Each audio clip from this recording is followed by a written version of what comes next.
সকলকে good evening. এটা গতকালের ভিডিও। গতকাল ছিল 23 ডিসেম্বর। আমি, মিঠাই, অনসূয়া আমরা তিনজনেই গিয়েছিলাম নন্দনে। আমাদের খুব কাছের একজন ডিরেক্টর রাহুল সাহার একটি শর্ট ফিল্ম যেটি নন্দনে দেখানো হয়েছিল সেটি দেখতে। ছবিটির নাম ছিল ঢাকি। আমরা দেখলাম, খুব আনন্দ করলাম, অসাধারণ ছবিটি হয়েছে। তারপর আমি আর মিঠাই চলে গেলাম ক্যাথিড্রাল চার্চে। মিঠাইয়ের এটা প্রথমবার ক্যাথিড্রাল চার্চে আসা। আর অনসূয়া গিয়েছিল, অনসূয়ার এক এবং আমারও খুব কাছের এক বন্ধু ডিরেক্টর নাড়ুদা অসুস্থ। নাড়ুদাকে পুরো দেখাশুনোই প্রায় করছে অনসূয়া এবং দুর্জয়। ও গেছিল হসপিটালে দেখাশুনো করাবার জন্যে। তো আজকের এই ভিডিওতে মিঠাইও কিছু বলবে, কারণ মিঠাই তো এটা পুরোটা দেখেছে, জীবনে প্রথমবার মিঠাই দেখা হলো এটা ক্যাথিড্রাল চার্চ। আমি ছোটোবেলায় আমাকে নিয়ে আমার মা যেত, তো আমি গেলাম প্রথমবার মিঠাইকে নিয়ে। এবার ভিডিওটা মিঠাই কিছু বলুক, কী দেখলো। হ্যাঁ হ্যালো, আমি অনেক জিনিসই দেখেছি। প্রথমে এখানে একটা ওই জায়গা ছিল ওই মাঠের মতন, সেখানে ওই জিসাস ক্রাইস্ট যেখানে বর্ন হয়েছিল সেই জায়গাটা দেখাচ্ছিল। এখনও আসেনি, কারণ আজকে এখনও 25শে ডিসেম্বর হয়নি। 25শে ডিসেম্বরে ওরা বসাবে ওখানে জিসাসকে, তাই ওই জায়গাটা একটু খালি আছে, জিসাস নেই। তারপর আমরা অনেক জিনিসই দেখেছিলাম ক্যাথিড্রাল ঢুকে। আর সেটা হলো অনেক না মানে ওখানে এখনও বসায়নি, কারণটা হচ্ছে জেসাসের জন্ম হওয়ার পরে তারপর একটা ছোট্ট জেসাসকে ওখানে রাখবে। ওখানে মেরি বাদ বাকি সবাই ছিল। এই যে মিঠাই এবার ঢুকছে ক্যাথিড্রাল চার্চের দিকে। হ্যাঁ, আমি এখানে ঢুকছি এখন। ক্যাথিড্রাল চার্চটা আমার খুব ভালো লেগেছে। এবার বলি কি কি দেখেছি। না, আগে দেখার আগে বলে দেবো এটা যে আমাদের আমাদের টিকিট দেখলো, টিকিট চেক করে এবার আমরা ভেতরে ঢুকে গেলাম। ঢোকার আগে আমাদের টিকিট চেক করালো, তারপর আমরা ঢুকে গেলাম ক্যাথিড্রাল চার্চে। এখানে অনেকগুলো মানে এই জায়গা দেখেছিলাম যেখানে ওই যে প্রিস্টরা ওই বলে, একটা ছোট দেখেছিলাম, একটা মাথা দেখেছিলাম, একটা খুব বড় সাইজেরও দেখেছিলাম। এইটা হচ্ছে ছোটটা যেটা দেখছো। এখানে সব লেখা থাকে সেন্ট পলসের ক্যাথিড্রাল নিয়ে যে সব, সেটা সব আমি পড়ছিলাম। যেমন এখানে bishops of Calcutta church of north Kolkata, যেমন জোসেফ অ্যামরিটন টেনেন্ট, এরকম সব আরও অনেক আছে।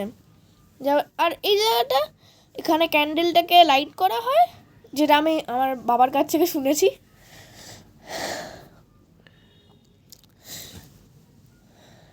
তারপর এটা কি দেখলে? না, বলার কিছু নেই, তুমি তোমার যেটা দেখেছো তোমার সেটা মনে হবে। এখানে অনেকগুলো পেন্টিং আছে, যে পেন্টিং বা ছবি পুরোনো দিনের, সেগুলোও আছে। কারণ ক্যাথিড্রাল চার্চের ভেতরে এই পুরোনো এই পেন্টিং আছে। আর এই ক্যাথিড্রাল চার্চটা 1839-এ প্রতিষ্ঠাটা করা হয়েছিল, মানে অনেক পুরনো। এখানে অনেক লিউটেন্যান্ট নিয়ে বলা আছে এই বেঙ্গলের, যারা কিছুভাবে মারা গেছিল। এইটা হচ্ছে মেন যে জায়গাটা। এখানে চেয়ারগুলো আছে, কিন্তু এগুলো সব বন্ধ আছে, কারণ এখানে দড়ি দিয়ে বাঁধা আছে, কারণ ক্রিসমাসে অনেক ভিড় হবে,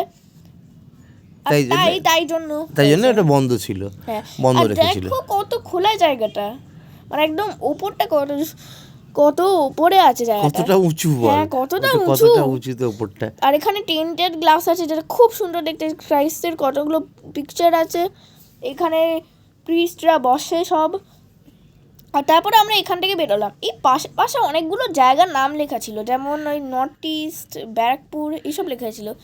এখানে একটা লিস্ট আছে, এই যারা মানে মেন যারা ভারত থেকে এসেছিল, মানে ব্রিটিশ ভলেন্টিয়ার, আর তারা মারা গেছিলো, সেটা নিয়েও আছে। আর যেটা এই আগে দেখলে, ওই বাইরে যেটা দেখলাম ওই ক্রাইস্টের জন্ম নিয়ে, ওটাই ভেতরে ছোট করে আছে। ওখানেও কিন্তু ক্রাইস্টের ছবিটা নেই, মানে মূর্তিটা নেই। হ্যাঁ, আর ওটা আজকে বসবে।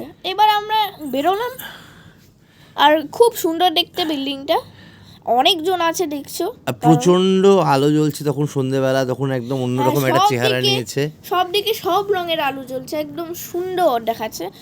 আর ওইখানে আমি একটু ছবিও তুললাম। এই যে এখানে একটা জায়গা আছে, অনেকগুলো লাইট, মানে ওই সাদা পোল, সেটার মধ্যে লাইট আছে, সেগুলো আমি ছবি তুললাম। খুব ভালো লেগেছে আমার জায়গাটা, কিন্তু আরও জিনিস আমাকে বলতে হবে। তো এখানে উপরে একটা স্টারও আছে, যেটা একটু সন্ধ্যের পরে জ্বালানো হলো। এই যে এই ছবিটা, এটা অনেকটা দেখে মনে হচ্ছে ক্যান্ডেলের মতন। আর তারপর আমরা ফিরে এলাম টালিগঞ্জ মেট্রো স্টেশন। আমি অ্যাকচুয়ালি ভাবিনি যে টালিগঞ্জ মেট্রো স্টেশন এরকম অদ্ভুত অদ্ভুত দেখতে গাছ থাকবে। এই যে নতুন করে এটা রেনোভেট করা হচ্ছে, টালিগঞ্জ মেট্রো স্টেশনটা দারুণ দারুণ রেনোভেট গাছ। করছে আর খুব অদ্ভুত অদ্ভুত আর দারুণ দারুণ গাছ করছে। যেমন এটা একটা সাপের মতন দেখতে, যার সাথে গোল্ড ফিশ রঙের পাথর, একটা সাদা পাথরের কেমন একটা বট গাছ নাকি আমি ঠিক বুঝছি না, কিন্তু কিছু একটা হবে। এখানে ছোট ছোট ফুল আছে, পটেড প্লান্টস। আর এখানে জামিনী রায়ের ছবি আছে, জামিনী রায়ের ছবি আঁকা আছে সমস্ত। আর এইখানে দেখো একটা খুব খোলা একটা ফিল্ডের মতন, আমি জানি না এটা বোধহয় পরে খুলবে। খালি একটাই অনুরোধ সকলকে যে দয়া করে এত সুন্দর জায়গাটা নষ্ট করবেন না, মানে কাগজ ফেলে, নোংরা ফেলে, চায়ের কাপ ফেলে, পরিষ্কার পরিচ্ছন্ন থাকাটা মনে হয় দরকার। হ্যাঁ সেটা ঠিক। তারপরে এইসব দেখছিলাম, আর এই যে থামস আপ করলাম, খুব ভালো লেগেছে। আর নতুন রঙও করছি নিচেটা, এই দেখো মহানায়ক উত্তম কুমারের ছবি, আর অ্যান্টনি ফিরিঙ্গির, অ্যান্টনি, আর হ্যাঁ অ্যান্টনি ফিরিঙ্গি সিনেমার। আর আরেকটাও আছে এখানে মহানায়ক উত্তম কুমারের ছবি, তার সাথে আছে মহানায়ক উত্তম কুমার আর সুচিত্রা সেনের একসাথে একটা আঁকা ছবি আছে। সেটাও আছে আমার ভিডিওতে, মানে ব্লগিংয়ে সেটাও আছে। হ্যাঁ সেটা পরে দেখাচ্ছি। আর এই দেখো এখানে খুব অদ্ভুত অদ্ভুত বটগাছ আছে। এই যে দেখো মহানায়ক উত্তম কুমার, সুচিত্রা সেন, এই যে এখানে বটগাছ আছে। আর তারপর দেখো সবুজ সাদা রঙের পাথর, কত রকমের গাছ।